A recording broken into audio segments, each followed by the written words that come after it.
Default کرنے میں کیا ہے جی، ڈیفالٹ کر جائیں جی اس سے فلانا ہوتا ہے، دھماکہ ہوتا ہے. کہ ہم اپنی پروڈکٹیوٹی کو بڑھائیں، اپنے لوگوں کو زیادہ سے زیادہ انہیں کہیں کہ ایجوکیشن حاصل کریں یا اسکلڈ اپنی جو ہے وہ ڈیولپ کریں اسکلز، تاکہ وہ جو سسٹم ہے اس کا حصہ بن سکے اور ان کی زندگیوں میں خوشحالی لانے کا طریقہ بھی یہی ہے. 2 سال پہلے کی ذرا سچویشن سمجھنا چاہ رہا ہوں کہ وہ ہمارے اوپر ٹائم کیوں آیا. دیکھیں بنیادی طور پہ وہ جو میں نے آپ کو کہا تھا نا کہ بوم اینڈ بس سائیکل ہے پاکستان میں.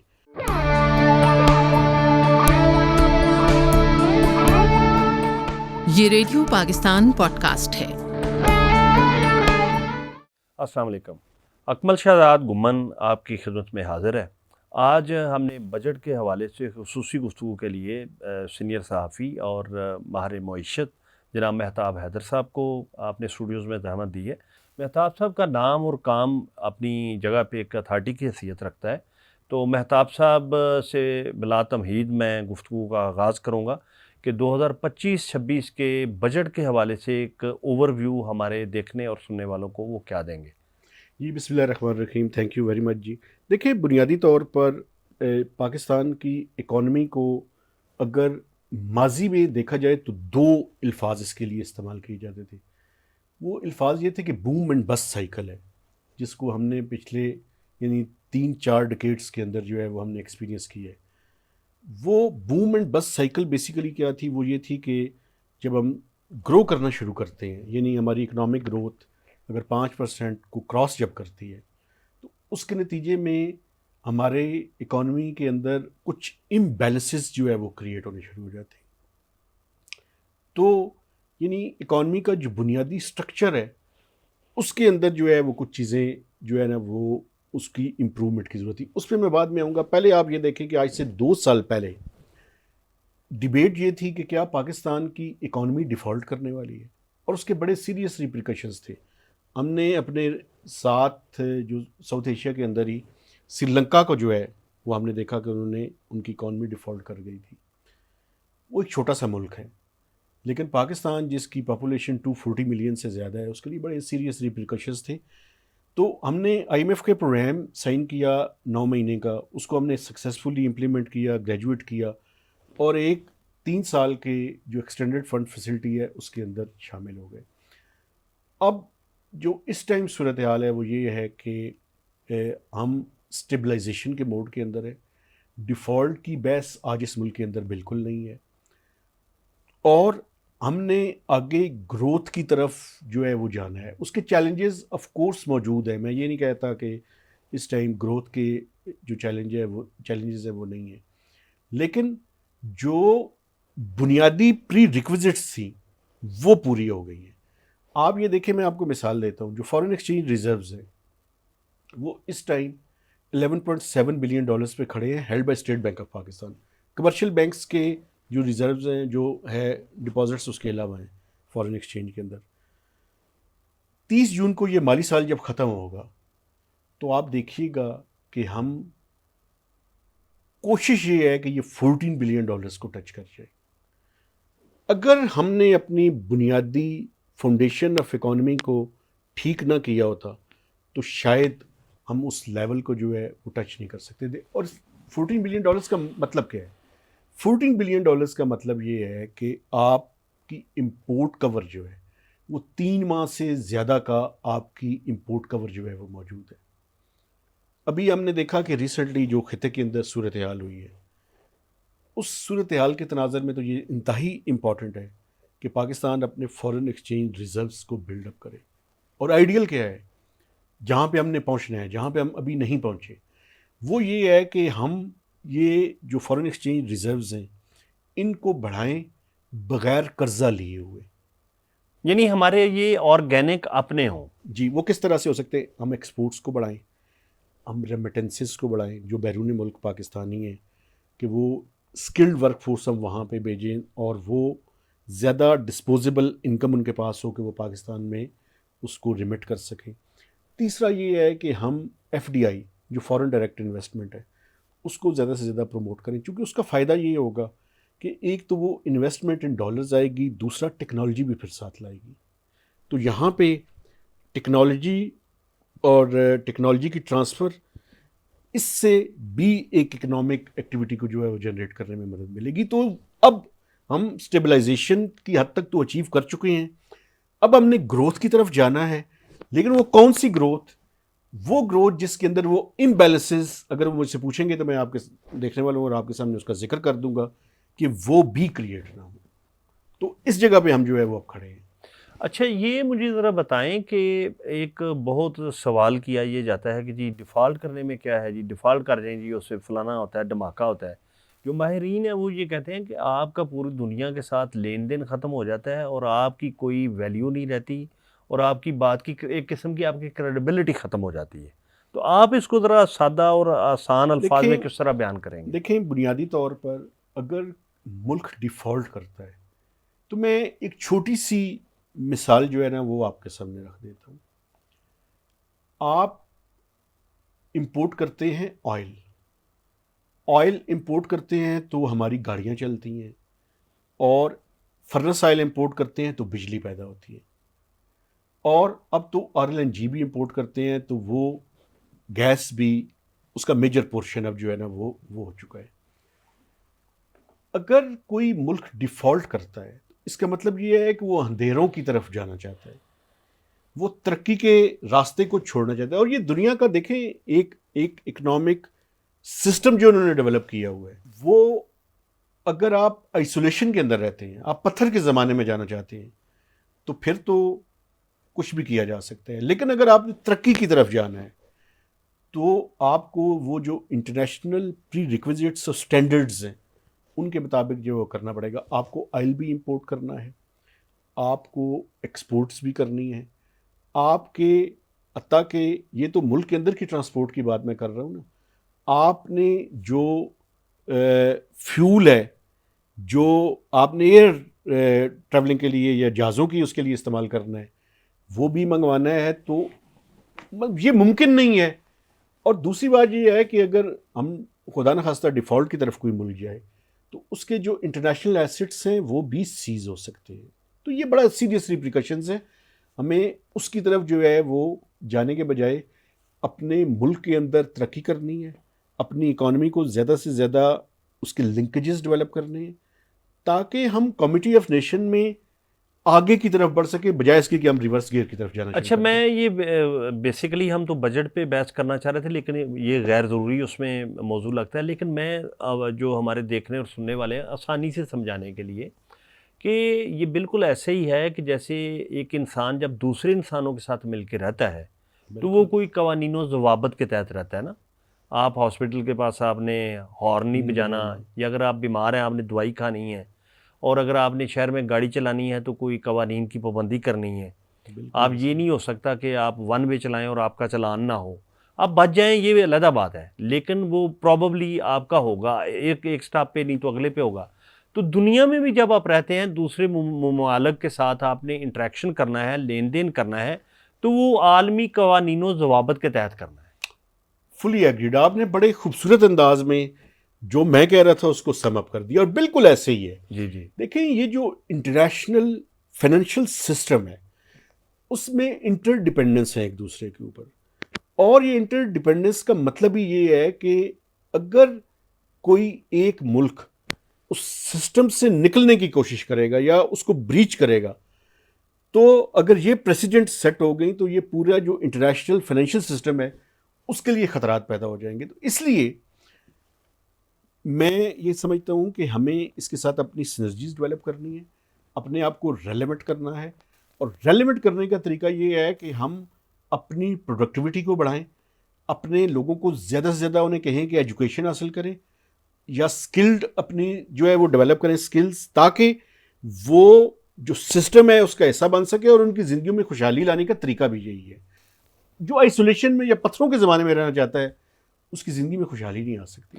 اچھا مہتاب صاحب, میں 2 سال پہلے کی ذرا سچویشن سمجھنا چاہ رہا ہوں کہ وہ ہمارے اوپر ٹائم کیوں آیا کہ ہمارے ہاں یہ بات کرنی لوگ شروع ہو گئے کہ جی ہم ڈیفالٹ کرنے والے ہیں. اور ایون کیسر بنگالی صاحب جو ماہر معیشت ہیں انہوں نے کہا کہ ہم ایکچولی ڈیفالٹ کر چکے ہیں, ہم وہ اناؤنس کرنا باقی ہے. تو یہ ساری سچویشن کیوں آئی؟ دیکھیں بنیادی طور پہ وہ جو میں نے آپ کو کہا تھا نا کہ بوم اینڈ بس سائیکل ہے پاکستان میں, بوم اینڈ بس سائیکل سے مراد یہ ہے کہ جیسے ہی اکانومی گرو کرنا شروع کرتی ہے تو اس گروتھ کے نتیجے میں دو امبیلنسز کریٹ ہوتے ہیں. ایک تو ہمارا جو کسی بھی ملک کے دو اکاؤنٹس ہوتے ہیں. ایک اس کا انٹرنل اکاؤنٹ ہے جس کو فسکل اکاؤنٹ کہا جاتا ہے, فسکل ڈیفیسٹ جس کو کہا جاتا ہے. دوسرا جو ہے وہ اس کا ایکسٹرنل اکاؤنٹ ہے. یعنی دو چیزیں ہیں. ایک تو یہ ہے کہ آپ کس حد تک انٹرنل اکاؤنٹ میں کتنی, میں مثال دیتا ہوں گھر کی. ایک گھر میں اگر ایک گھر کی انکم 100 روپے ہے اور اس کے اخراجات 200 روپے ہیں, اس کا طریقہ کار کیا ہوگا؟ دو طریقے ہیں, یا تو اپنی آمدنی کو وہ بڑھائیں یا اپنے اخراجات کو کم کریں. آمدنی بڑھانے کا طریقہ یہ ہے کہ ایک ملک کو کی آمدنی بڑھانے کا طریقہ یہ ہے کہ اس کے ٹیکس اور نان ٹیکس کے ریونیوز ہیں کہ وہ ان کو جنریٹ کرے. جو بندہ ایک خاص لمٹ سے زیادہ پیسے کماتا ہے اس کو ٹیکس جو ہے وہ دینا پڑے گا. ایک تو یہ طریقہ ہے. کچھ نان ٹیکس ریونیو ہے, وہ مثلا ہم پی او ایل جب خریدتے ہیں تو اس کے اوپر ٹیکس ہے. اسٹیٹ بینک کے جو ہے وہ ہیں, کچھ لیویز ہوتی ہیں وہ فیڈرل گورنمنٹ جو ہے وہ نان ٹیکس ریونیو ہے. پھر دوسرا یہ کہ اخراجات کو ہم کم کر لیں. اپنے اخراجات جو ہے وہ دیکھ کہتے ہیں نا چادر دیکھ کے اپنے پاؤں پھیلائیں. ایک تو یہ ہے. ایکسٹرنل اکاؤنٹ کا مسئلہ یہ ہے کہ ہم اپنی ایکسپورٹس کو زیادہ کریں, برآمدات زیادہ کریں. امپورٹس جو ہیں وہ لگژری آئٹم ذرا کم استعمال کریں. لیکن ہوتا یہ ہے کہ جب آپ کا فسکل ڈیفیسٹ بڑھتا ہے, فسکل ڈیفیسٹ کا مطلب یہ ہے کہ آپ کی آمدن کم ہے, آپ کے اخراجات زیادہ ہیں, تو آپ زیادہ پمپ ان کرتے ہیں, حکومت زیادہ پمپ ان کرتی ہے, لوگوں کے پاس پیسے زیادہ آتے ہیں. میری جب پیسے زیادہ ہوں گے تو میں ہر چیز برانڈیڈ اور امپورٹڈ اسٹینڈرڈ کی چیز استعمال کرنی شروع کروں گا. تو اس کے نتیجے میں ملک کے اوپر اور اکانومی کے اوپر پریشر آنا شروع ہو جائے گا. بنیادی طور پہ یہ ہوا تھا, اور یہ پولیٹیکل میں بات جو ریئلٹی ہے وہ ریئلٹی ہے. ہوا یہ کہ جب پی ٹی آئی کے زمانے میں آپ نے گروتھ زیادہ کی, تو گروتھ جب زیادہ ہوئی تو آپ کا امپورٹ کا بل بھی زیادہ بڑھ گیا. جب امپورٹ کا بل زیادہ ہوا, آپ کو یاد ہوگا کہ اپریل 2022 میں جب حکومت چینج ہوئی تھی پی ٹی آئی کی, تو اس سے پہلے یہ آئی ایم ایف کے پاس گئے تھے اور انہوں نے کہا تھا کہ ہم آپ کی ساری باتیں مانیں گے, اور یہاں آ کے ایک پریس کانفرنس کر دی تھی جس میں کہا تھا کہ ہم بجلی کی قیمت بھی نہیں بڑھائیں گے, ہم پیٹرول کی قیمت بھی نہیں بڑھائیں گے. مجھے یاد ہے میں نے اس ٹائم پریس کانفرنس ہو رہی تھی ایک پاک چائنا سینٹر میں, شوکت ترین صاحب فائنانس منسٹر تھے, تو میں نے ان سے پوچھا تھا کہ یہ جو آپ بارودی سرنگیں بچھا رہے ہیں یہ آپ کو پتہ ہے کہ آئی ایم ایف اس پہ ایگری نہیں کرے گا؟ انہوں نے کہا نہیں ہم نے آئی ایم ایف کو ایگری کروا لی ہے. وہ پھر وہی ہوا, ایک طرف ان کی حکومت چینج ہو گئی, جب ایمبیسیت ملک آئی ایم ایف کے پاس واپس گئے تو انہوں نے کہا بات پہلے کمٹمنٹ اور کرتے ہیں بعد میں اس کو توڑ دیتے ہیں. تو اس ٹائم مفتاح اسماعیل صاحب فائنانس منسٹر تھے, انہیں 10 15 20 30 روپے کی قیمت بڑھانی پڑی پیٹرول کی, بجلی کی قیمت بھی بڑھانی پڑی. تو وہ ٹف ترین ڈیسیژنز لے کے ہم واپس آئی ایم ایف یعنی کے پاس سروائیول موڈ میں آئے. بالکل, ورنہ وہ اگر اس ٹائم ہم نہ یہ کام کرتے تو ہمارے ڈالرز تیزی کے ساتھ ختم ہو رہے تھے. اس میں ڈیفالٹ کو میں سمجھتا ہوں کہ اس ٹائم حکومت نے ٹف ڈیسیژنز لی, اپنا پولیٹیکل کیپٹل جو ہے اس کو کیا, لیکن الٹیمیٹلی جو ہے, اور اس کا پولیٹیکلی ان کو پرابلم بھی بعد میں ہوئی, لیکن وہ ملک کے لیے میں سمجھتا ہوں اس ٹائم انتہائی ضروری تھا کہ ہم آئی ایم ایف کے اس پروگرام کو ریوائیو بھی کرتے. پھر اس کے بعد جو ہے وہ پرابلمز ہوئی اس کے اندر. تو اب مسئلہ یہ ہے کہ یہ جو اکنامک ڈیسیژن میکنگ ہے یہ it should be based on ground realities, یعنی فیکچوئل ڈیٹا. جب تک اس کی بنیاد پہ نہیں ہوگی آپ صرف پولیٹیکل کمپلشنز کو سامنے رکھ کے کریں گے. یعنی یہ نعرے بازی والا کام نہیں. نہیں نعرے بازی نہیں سر, نعرے بازی کچھ اور چیزوں میں چل سکتی ہے. یہ اکانومی کے ڈیسیژنز میں اگر آپ نعرے بازی زیادہ کریں گے تو آپ کو پرابلم ہونی شروع ہو جائے گی. آپ ریلیف بھی وہ دیں جو آپ یعنی اپنی جیب کو دیکھ کے نہ پھر آپ سارے اقدامات کریں, جیسے کہ ہم گھر چلاتے ہیں اپنا. بالکل صحیح. اچھا مہتاب صاحب, ایک اور میں بات سمجھنا چاہ رہا ہوں, ایک کامن سٹیزن کے طور پہ میرا یہ خیال ہے کہ یہ مشرف کے زمانے میں بھی ہوا کہ ایک بہت اکانومی میں بوم آیا اور پراپرٹی بہت اوپر گئی, اور یہ یعنی پچھلے دور حکومت میں بھی یہ ہوا کہ پراپرٹی سے لوگوں نے بہت پیسہ کمایا. یعنی یہ کچھ سرکل ہے, 10 سالوں کے بعد اس طرح ہوتا ہے, پھر وہ نیچے چلا گیا, پھر وہ کچھ 10 سالوں کے بعد آتا ہے. تو یہ دراصل ایک ببل اکانومی نہیں بنتی اس طرح؟ دیکھیں مسئلہ یہ ہے، یعنی آپ اس طرح کا کوئی بھی اقدام لیتے ہیں کہ وقتی طور پہ لوگ ایسے خوشحال ہو گئے، لوگوں کے پاس پیسے آنے کچھ طبقے کے پاس، لیکن الٹیمیٹلی اس کے نتائج بہت برے ہوتے ہیں۔ اصل میں دیکھیں آپ مشرف صاحب کے زمانے کی اگر بات کرتے ہیں، شوکت عزیز اور مشرف صاحب تھے، تو اس کے بعد جو ڈالر انفلوز تھے وہ کافی بڑھ گئے تھے۔ تو ایک تو پاکستان کو اس زمانے میں مجھے یاد ہے کہ ری شیڈیولنگ ہوئی تھی، ہمارے قرضوں کو ری شیڈیول ہوا تھا، معاف نہیں ہوئے تھے۔ ری شیڈیولنگ کا مراد ہے کہ انہوں نے ٹائم پیریڈ بڑھا دیا تھا، تو ڈسپوزیبل انکم جو ہے وہ پاکستان کے پاس بہتر تھی۔ اب پرابلم یہ ہوئی وہاں پہ اس ٹائم کہ ہمیں اپنی مینوفیکچرنگ بیس کو جو ہے نا وہ بہتر کرنے کی کوشش کرنی چاہیے تھی، لیکن ہم وہ غلطی ہوئی یا جو بھی ہوا، ہم ان پروڈکٹیو سیکٹرز کی طرف اس میں گئے۔ اب پرابلم یہ ہے کہ جب پیسہ پمپ ان کر رہا ہو تو آپ نے کچھ نہ کچھ سیکٹرز کو چاہتے نہ چاہتے ہوئے آپ کو انسینٹیوز دینا پڑتا ہے۔ اگر میں ماضی میں مڑ کے اگر دیکھوں تو اپنی مینوفیکچرنگ بیس کو اگر ہم بہتر کر لیتے، دیکھیں پاکستان کی اکانومی کی 3 بنیادی پلرز ہیں۔ ایک ہے ایگریکلچر، ایک ہے انڈسٹریز جس میں لارج اسکیل مینوفیکچرنگ بھی ہے اور اسمال اسکیل اور میڈیم اسکیل انڈسٹری بھی شامل ہے۔ تیسرا ہے سروسز۔ اب پرابلم کیا ہے؟ پرابلم یہ ہے کہ ہماری جو ایگریکلچر ہے، ایگریکلچر میں اگر آپ دیکھیں تو سب سے بہتر اور تیزی کے ساتھ اگر کسی شعبے میں کوئی رزلٹ آتا ہے تو وہ ایگریکلچر سیکٹر ہے۔ اگر ہم ایگریکلچر سیکٹر میں پروڈکٹیوٹی کو دیکھیں، یعنی پیداواری اس کو دیکھیں، ہماری کچھ نہ کچھ پروڈکٹیوٹی بہتر ہوئی ہے، لیکن اگر ریجن کے اندر دیکھیں تو اتنی پروڈکٹیوٹی بہتر نہیں ہوئی، وہاں پہ بڑی گنجائش جو ہے ابھی بھی موجود ہے۔ دوسرا آپ دیکھیں تو جو انڈسٹریل سیکٹر ہے وہ اس کی ہماری ایکسپورٹس کیوں نہیں بڑھ سکی؟ ابھی تک بنیادی وجہ میرے خیال میں جو سب سے بڑی ہے، ہم اپنی مینوفیکچرنگ کو اس طرح سے پروموٹ نہیں کر سکے۔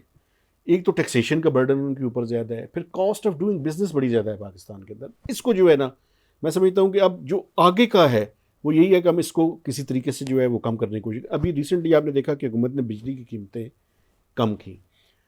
اس کے علاوہ ان کے اوپر جو ٹیکس کا برڈن ہے اس کو بھی تھوڑا سا ریشنلائز کرنے کی ضرورت ہے، خاص کر وہ سیکٹرز جو فارمل سیکٹرز ہیں۔ جو انفارمل ہے ان کو ٹیکس نیٹ میں لانے کی ضرورت ہے، اور جو فارمل ہے اس کا ٹیکس ریٹ کم کرنے کی ضرورت ہے۔ تو اس زمانے میں یہ ہوا کہ پراپرٹی کے اندر اور سروسز سیکٹر اوور آل جو ہے اس کی بوم جو ہے وہ ذرا زیادہ ہوئی، جس میں آپ نے دیکھا کہ بینکنگ سیکٹر ہے، فائنینشیل سیکٹر ہے، یہ پراپرٹی کا جو ہے سیکٹر ہے یہ بھی اس کے اندر شامل تھا۔ تو آپ جب کوئی بھی انکم جنریٹ کریں گے وہ کہیں نہ کہیں پہ انویسٹمنٹ تو لوگ رستہ تلاش کریں گے۔ اب حکومت کا یہ کام ہے کہ ان کو وہ رستہ، اب مینوفیکچرنگ کرنا مشکل بنا دی ہے ہم نے، اور ایزی منی کی زیادہ عادت پڑ گئی ہے۔ اس کو ریورس کرنے کی ضرورت ہے۔ فائنانس منسٹرز کے بارے میں کہتے ہیں کہ اکانومی کے ڈی این اے کو چینج کرنے کی ضرورت ہے۔ تو ڈی این اے چینج کرنے کا میرے خیال میں تو یہی مقصد ہونا چاہیے کہ آپ مینوفیکچرنگ کو پروموٹ کریں، مینوفیکچرنگ زیادہ کریں، ایکسپورٹیبل سرپلس جنریٹ کریں، کیونکہ ایکسپورٹ اسی ٹائم بڑھے گی جب ہمارے پاس ایکسپورٹیبل سرپلس کوئی چیز بیچنے کے قابل ہم ہوں گے تو جا کے اس کو جو ہے دنیا کے اندر مارکیٹنگ اس کی کر سکیں گے۔ تو that is the way forward. اچھا مہتاب صاحب، میں ایک بڑا بنیادی جو آپ نے کہا کہ سب سے ہمارا جو بومنگ اور فوری نتائج دینے والا سیکٹر ایگریکلچر سیکٹر ہے، لیکن میرا جو جتنا میری عمر اور تجربہ یا میری اسٹڈی ہے وہ شاید یہ پہلی دفعہ اس طرح ہوا ہے کہ آپ کی گندم سرکار نے نہیں خریدی اور اسے اوپن مارکیٹ میں رہنے دیا۔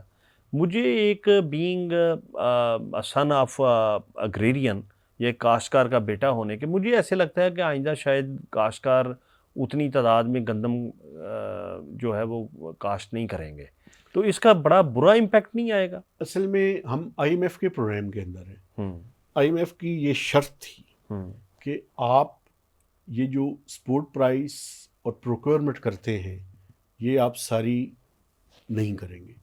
دیکھیں میرے خیال میں 2-3 چیزیں جو ہیں وہ ایگریکلچر سیکٹر کے لیے انتہائی امپورٹنٹ ہیں۔ ایک تو یہ ہے کہ جو ہماری آپ نے پہلے بات کی تھی ریئل اسٹیٹ کی، دیکھیں اس ملک کے اندر جو ہے وہ زوننگ اور اس کے لاز جو ہے وہ موجود ہیں، ان کو امپلیمنٹیشن کی جو ہے بڑی سخت ضرورت ہے۔ کہ کون سی زمین جو ہے وہ ریئل اسٹیٹ کے لیے استعمال کرنی ہے اور کون سی زمین جو ہے وہ ایگریکلچر پرپز کے لیے استعمال کرنی ہے. ایک تو یہ بات بڑی امپورٹنٹ ہے. اور جو اس کی ریگولیشنز ہیں ان کے اوپر بھی میں سمجھتا ہوں کہ ایک تو کچھ ریگولیشنز کے اندر بھی چینجز کی ضرورت ہے, لیکن جو ایگریکلچر سیکٹر ہے, ایگریکلچر سیکٹر میں بنیادی طور پر جو پروڈکٹیوٹی ہے اس پہ سب سے زیادہ ہمیں جو ہے, ایک تو دیکھیں پانی کا ایشو ہے, پانی کے ایشو کے اوپر ہمیں یہ جو ڈرپ اریگیشن اور ماڈرن ٹیکنالوجی ہے اس کی طرف جو ہے میں سمجھتا ہوں جانے کی ضرورت ہے. اور دوسرا پروڈکٹیوٹی جو ہے وہ بڑھانی پڑے گی. اور تیسرا, اگر ہم آئی ایم ایف کی شرط کے تحت پروکیورمنٹ یا سپورٹ پرائس نہیں دیتے تو آپ پھر اگر ٹریڈنگ کو ہی کرنا چاہتے ہیں یا فری مارکیٹ اکانومی پہ جانا چاہتے ہیں تو پھر ایگریکلچر سیکٹر سے جو وابستہ لوگ ہیں ان کے لیے وہ سارے مواقع بھی ان کے پاس موجود ہوں. اب یہ نہیں ہو سکتا کہ ایک طرف آپ وہ شرائط رکھ کے ان کے ہاتھ اور پاؤں باندھ دیں اور دوسری طرف آپ ان کو وہ اپرچونیٹیز بھی جو ہے وہ نہ دیں. لیکن اس کے اندر جو چیلنجز ہیں وہ کیا ہے, وہ ہے فوڈ سیکیورٹی کا چیلنج. تو ایک بیلنسڈ پالیسی جو ہے وہ جو ہے میں سمجھتا ہوں اڈاپٹ کرنے کی ضرورت ہے. اور یہ ایسے نہیں ہو سکتا کہ آپ ان سے ہر طرح کی سپورٹ اور ان کو فری مارکیٹ اکانومی پہ چھوڑیں اور دوسری طرف سے پھر ان کو یہ اجازت بھی نہ دیں کہ آپ یہاں سے ایکسپورٹ بھی کر سکتے ہیں, یہاں سے امپورٹ بھی کر سکتے ہیں. اگر ہم نے اس سیکٹر کو گرو کرنا ہے آگے, اور اس کے اندر بڑی ساری اپارچونیٹیز, میں سمجھتا ہوں کہ پاکستان میں جو سب سے زیادہ اگر کسی سیکٹر کے اندر پوٹینشیل ہے تو وہ ایگریکلچر سیکٹر ہے, لیکن پرووائڈیڈ اس کا جو میکنزم ہے اس کو ماڈرن کیا جائے. اور اس کو ماڈرن کرنے کے ساتھ ساتھ جو فارمرز, جو مڈل مین ہے, اس کے رول کو کسی طرح سے کم کیا جائے. اس کا مطلب یہ نہیں ہے کہ میں مڈل مین کے خلاف ہوں. میں یہ کہتا ہوں کہ ایک فارمر کے پاس یہ اپارچونیٹی ہو کہ اگر اس کو پرائس نہیں مل رہی تو وہ سٹوریج کر سکے اور اس کی کاسٹ زیادہ نہ ہو, اس کی کاسٹ کے اوپر اس کا فرق نہ پڑتا ہو. پروڈکٹیوٹی ایک کام دیکھیں حکومت نے, ایک طرف تو ہم آئی ایم ایف کا یہ کہہ رہے ہیں, ایک کام حکومت نے اس دفعہ بچایا بھی ہے ایگریکلچر سیکٹر کو. آئی ایم ایف کے ڈاکومنٹ کے اندر یہ لکھا ہوا تھا کہ آپ فرٹیلائزر کے اوپر جو فیڈرل ایکسائز ڈیوٹی ہے وہ 5% سے بڑھا کر 10% کر دیں گے, اور پیسٹی سائڈس کے اوپر 5% کی ایف ای ڈی لگائیں گے. پرائم منسٹر نے اس پہ انٹروین کیا اور آئی ایم ایف کو کنونس کیا کہ ہم یہ جو فارم ان پٹ ہے اس کے اوپر کسی بھی ٹیکس میں نہ لگائیں گے نہ اضافہ کریں گے. اور یہ حکومت نے کامیابی کے ساتھ جو ہے وہ آئی ایم ایف کو بھی کنونس کیا ہے. تو اب ضرورت اس چیز کی ہے کہ ہم ایگریکلچر سیکٹر کی پروڈکٹیوٹی کی طرف خاص توجہ دیں, اور وہ فارمر جو ہے نا اس کو بھی اس کے لیے اویئرنیس بھی کریٹ کرنے کی ضرورت ہے, اور اس کے لیے جو فارمر کو جو لون دیا جاتا ہے اور اس کو بھی تھوڑا سا ماڈرن کرنے کی ضرورت ہے اور بہتر کرنے کی ضرورت ہے, اور اس کی ایکسیس بھی بڑھانے کی ضرورت ہے. اور میں سمجھتا ہوں اس پہ کام جو ہے نا وہ حکومت کرے تو اس سے جو ہے ہماری ایگریکلچر پروڈکٹیوٹی بڑھ سکتی ہے. اچھا مہتاب صاحب, ایک اور جو بڑا امپورٹنٹ وہ ایشو امپورٹ اور ایکسپورٹ کے حوالے سے ہے وہ یہ چینی کی ایکسپورٹ اور امپورٹ ہے, چونکہ یہ بڑا مین انگریڈینٹ ہے جو ہمارے ہاں استعمال ہوتا ہے, اور اس پہ بڑے اسکینڈلز بھی بنتے ہیں ہر دور حکومت میں. یہ ابھی بھی چل رہا ہے کہ جی پہلے آپ نے ایکسپورٹ کر دی, اب آپ امپورٹ کرنے جا رہے ہیں. یہ کیا ایک قصہ ہے, یہ تو ذرا سمجھائیں. سر دیکھیں, بنیادی طور پہ یہ ایک بنیادی طور پہ مسئلہ یہ ہے کہ اگر کوئی چیز زیادہ پیدا ہو جائے یا کم پیدا ہو, ایک کرائسس کی طرف ہم چلے جاتے ہیں. چونکہ ہمارا جو گورننس کا سٹرکچر ہے اس کے اندر میجر ایشوز ہیں. آپ نے دیکھا کہ ہم نے چینی ایکسپورٹ کر دی, ایکسپورٹ کرنے کے بعد اس ٹائم ہمیں یہ دکھایا جا رہا تھا, فگرز دیے جا رہے تھے کہ پاکستان میں سرپلس ہے جی, اگر اس دفعہ ہم چینی سرپلس نہیں کریں گے تو بڑا پرابلم ہو جائے گی. اب 3 مہینوں کے اندر اب دکھایا جا رہا ہے کہ بڑا ڈیفیسٹ ہے جی, تو اب جو ہے وہ امپورٹ کرنی بڑی ضروری ہے. تو یہ بنیادی طور پہ ایک ہے. میں تو آپ کی توسط سے جو دیکھنے والے ہیں ان سے ایک گزارش کر سکتا ہوں کہ جو کم از کم میری ایج کے لوگ ہیں وہ تو یہ چینی کی کنزمپشن جتنی کم کر سکتے ہیں کر دیں.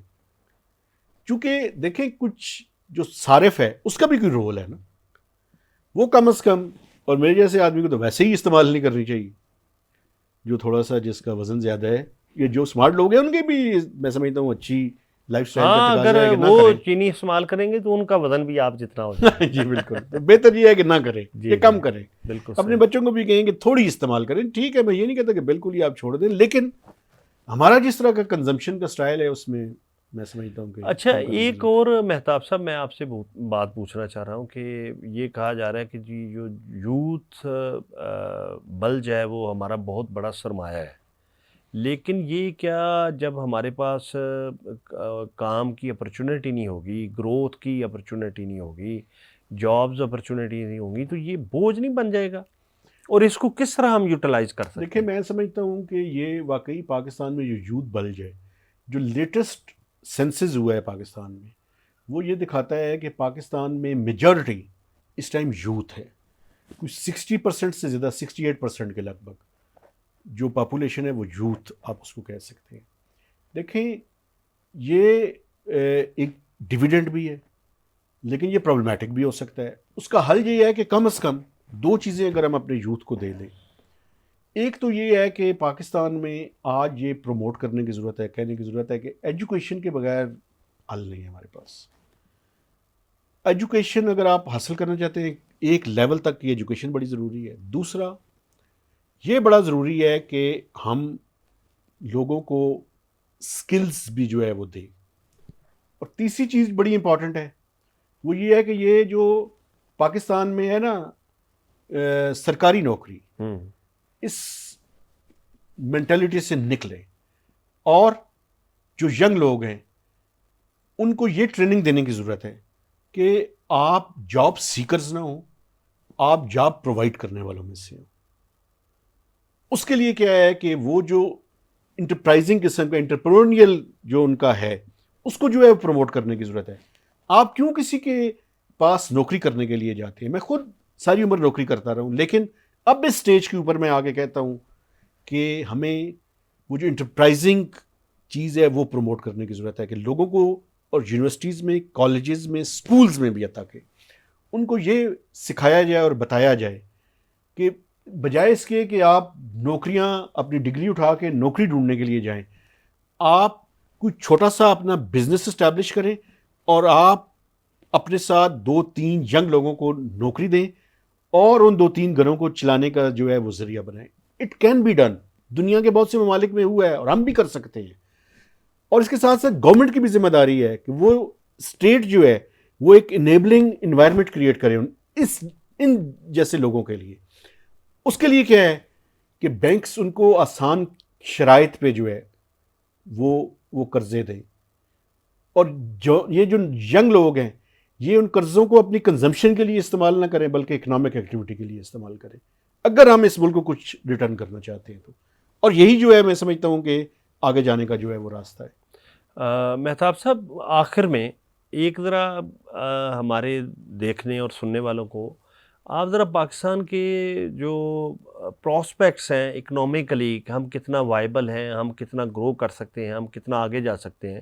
میرے نزدیک تو بڑی سادہ سی بات ہے کہ دنیا یعنی ہم اگر ٹورزم کو ہی پروموٹ کریں, ریلیجس ٹورزم کو پروموٹ کریں, اور اگر سنگاپور جیسے اور جو یورپ کے چھوٹے چھوٹے ممالک ہیں وہ ٹیکنالوجیکلی اپنی بیس کو مضبوط بنا کے وہ دنیا کی اکنامکلی وہ سپر پاور ہے, تو وائی شوڈنٹ وی؟ میں سمجھتا ہوں جی بالکل آپ ٹھیک کہہ رہے ہیں. میں سمجھتا ہوں 3 چیزیں ایسی ہیں جن پہ سب سے زیادہ توجہ دینے کی ضرورت ہے اکنامک فرنٹ پہ. اگر آپ دیکھیں, ایک تو ایکسپورٹس. پاکستان میں اگر ہم سارے کے سارے اپنی اپنی جگہ پہ یہ عہد کریں اور ایک ایمرجنسی ڈکلیئر کریں کہ ہم نے ایکسپورٹس کی چیزیں جو ہیں جو اس کے لیے سرپلس بھی جنریٹ کرنا ہے. اس کے لیے دیکھیں صرف چیزیں نہیں ہوتی, اس کے لیے پیچھے انسان بھی چاہیے ہوتے ہیں, ایک ہیومن ریسورس ڈیولپمنٹ بھی اس کے اندر ہے. ایجوکیشن کو اس سے الائن کریں اور ایک ایکسپورٹیبل سرپلس جو ہے اس ملک کے اندر جنریٹ کیجیے. آپ نے ٹورزم کی بات کی, یہ بڑا امپورٹنٹ ہے, لیکن اس کے لیے پری ریکوزٹ یہ ہے کہ پیس, ٹرینکویلٹی, ایک اسٹیبلٹی ملک کے اندر. کوئی بندہ اگر باہر سے آئے تو وہ پاکستانی پرائلٹ اتنی زبردست ہے, ہم بڑے مہمان نواز ہیں, کوئی ایشو نہیں ہونا چاہیے اس پھر میں. فیسلٹیز اس کے لیے بالکل آپ ٹھیک کر رہے ہیں. لا اینڈ آرڈر, یہ وہ ساری چیزیں ہیں جو ایک انیبلنگ انوائرمنٹ جو ہے وہ کریٹ کر سکتی ہیں. اور میں آپ کو بتاؤں کہ پاکستان میں ہمارے لوگوں کے اندر کسی صلاحیت کی کمی نہیں ہے. ہمارے لوگ انڈیویجولی بڑے بریلینٹ ہیں. وہ ایک علیحدہ بات ہے, اور یہ بات کرنی میں سمجھتا ہوں بڑی ضروری ہے کہ ہم جب کلیکٹیولی ہوتے ہیں تو ہمیں کوئی پرابلم ہو جاتی ہے, کوئی گڑبڑ ہو جاتی ہے, کوئی پتہ نہیں مسئلہ ہے ہمیں, وہ ہمیں اپنے بچوں کو اور خود بھی ہمیں سیکھنے کی ضرورت ہے کہ ہم آپس میں مل بیٹھ کے جب 5 بندے یا 10 بندے یا 50 بندے یا ایک کمیونٹی ون ون سچویشن کیسے کریٹ کر سکتی ہے کہ جس میں سب کے لیے ون ون ہو. اپنی اپنی جگہ پہ اپنے شعبے کے اندر ہم سارے جو ہے وہ مل کے جو ہے وہ ایکسل کر سکتے ہیں. اور پاکستان کے پراسپیکٹس بہت اچھے ہیں, بہت روشن ہیں, لیکن ہمیں کولیکٹیولی اپنے جو ڈسپیوٹ ریزولوشن میکانزم ہے اس کو ایز اے سوسائٹی اپنی چیزیں جو ہیں وہ بہتر کرنی پڑیں گی. اگر ہم یہ کر لیں تو میں سمجھتا ہوں ہمارے دنیا میں کہیں بھی دیکھ لیں, پاکستانی جہاں پہ جائے گا نا وہ انڈیویجولی اتنا بریلینٹ ہوگا کہ لوگ اس کو تسلیم کریں گے. لیکن کولیکٹیولی ہم کوئی پتہ نہیں, آپ فیملیز کے اندر دیکھیں, آپ لوگوں کے اندر دیکھیں, آپ دوستوں کے اندر دیکھیں, یہ لیگ پولنگ, اس کو مات کر کے میں آگے نکل جاؤں, اس کو میں راؤنڈ کے آگے نکل جاؤں.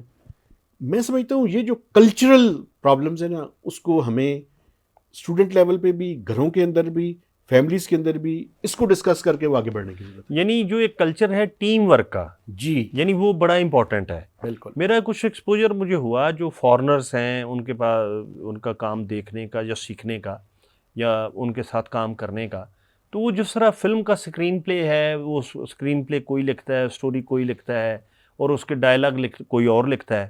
تو کہنے کا مطلب یہ ہے کہ جو کریٹو کام ہے وہ بھی تخلیقی طور پہ ٹیم کے طور پہ کرتے ہیں. اور دوسری اس کی مثال آپ یہ دیکھیں کہ گانا آپ پروڈیوس کرتے ہیں تو اس میں گاتا کوئی ہے, اس کی دھن کوئی بناتا ہے, اس کی ارینجمنٹ کوئی کرتا ہے, شاعری کوئی اور اور کرتا ہے. بیلنسنگ اور شاعر کو. اسی طرح یہ آپ کی بات بڑی, آپ نے اچھی بات کی کہ یہ سوسائٹی کی پروموشن اور اکنامک گروتھ کے لیے بھی بڑا ضروری ہے. ایک بندے کے پاس اگر فرض کرے پیسہ ہے, اسے کوئی ادارہ ہی گائیڈ کرنے والا نہیں ہے, اسے کنسلٹنسی دینے والا کوئی نہیں ہے کہ آپ پیسے یہاں لگائیں اور اس میں آپ کو اتنا منافع ہوگا, گورنمنٹ آپ کو یہ گارنٹی کرے گی اور آپ یہاں ایکسپورٹ کریں, مطلب اس طرح کے کوئی ہوں گے شاید ادارے, لیکن عام بندے کی ریچ یا ان اداروں کی عام بندے تک پہنچ وہ اس طرح آپس میں کوآرڈینیشن نہیں ہے. پورے کلچر کو جو ہے نا وہ چینج کریں. یہ جو ورک کلچر ہے نا ہمارے, کوئی ایتھکس, ان کو جو ہے وہ ریویو کرنے کی اور چینج کرنے کی ضرورت ہے. اور کہاں پہ اس کے لیے امپورٹنٹ رول ہے وہ ہے ایک فیملی کے اندر. سب سے پہلے اپنے بچوں کو ہم اپنی فیملی کے اندر انہیں یہ بتائیں کہ یہ ٹیم ورک کیسے کرتے ہیں. پھر اسکولس کے اندر, کالجز کے اندر, یونیورسٹیز کے اندر. یہ جب تک نہیں ہوگا میں سمجھتا ہوں کہ ترقی کرنی جو ہے وہ مشکل ہے. آپ یہ دیکھیں اس ملک کے اندر بڑا المیہ ہے, اور یہ چیز بڑی زیادہ ہو رہی ہے کہ ہم اپنی ناک سے آگے کچھ نہیں سوچ رہے. تو یہ نہیں میں کہتا کہ آپ سارے جو ہے وہ بالکل ہی اپنا کوئی کسی کا مفاد نہ ہو, نہیں, یہ نہیں ہو سکتا. لیکن یہ ہو سکتا ہے کہ ہم ایک دوسرے کے ساتھ مل کر ایک کوئی کولیکٹیو انٹرسٹ کی بات بھی کریں اور اس کو آگے لے کر چلیں. میں سمجھتا ہوں کہ اگر انڈیویجولی مجھ سے پوچھے, میں پوری دنیا دیکھ چکا ہوں, میں نے پاکستانیوں سے کم ہی لوگ بریلینٹ دیکھے ہوں گے جتنے ہم پاکستانی بریلینٹ ہیں. انڈیویجولی بڑے بریلینٹ ہیں, کولیکٹیولی بڑے پتھیٹک ہیں. مجھے سمجھ نہیں آئی کیا اس کی, لیکن اس کی جو یہ سائنس ہے اس میں سمجھتا ہوں کہ اگر گھروں کے اندر جو پیرنٹس ہیں وہ اور اسکولس کے اندر اگر اس کو ہم کریں اور اب کسی طریقے سے بچوں کے اندر انکلکیٹ کر لیں یہ چیزیں کہ ٹیم ورک کیسے کرنا ہے, ایک دوسرے کی ٹالرنس کس طرح سے کریٹ کرنی ہے, میں سمجھتا ہوں کہ آپ یقین کریں کہ ہم پاکستانیوں کے مقابلے میں کوئی مقابلہ کر ہی نہیں سکے گا. بالکل صحیح. چلیں, بہت شکریہ مہتاب صاحب. باتیں تو اور بھی بہت سی ہیں, تو انشاءاللہ اگلی کسی نشست پہ اٹھا رکھتے ہیں.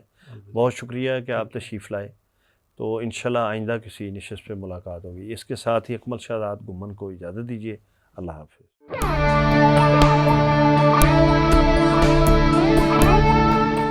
یہ ریڈیو پاکستان پوڈ کاسٹ ہے.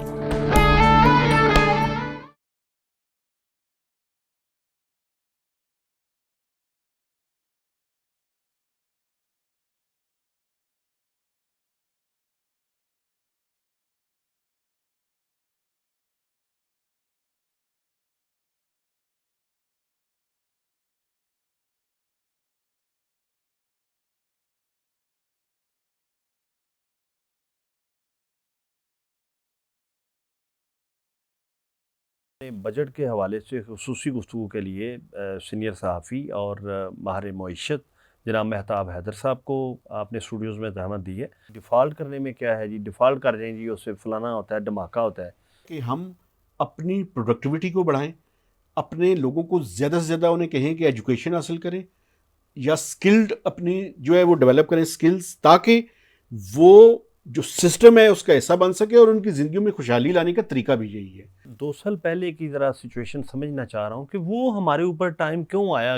دیکھیں بنیادی طور پہ وہ جو میں نے آپ کو کہا تھا نا کہ بوم اینڈ بس سائیکل ہے پاکستان میں،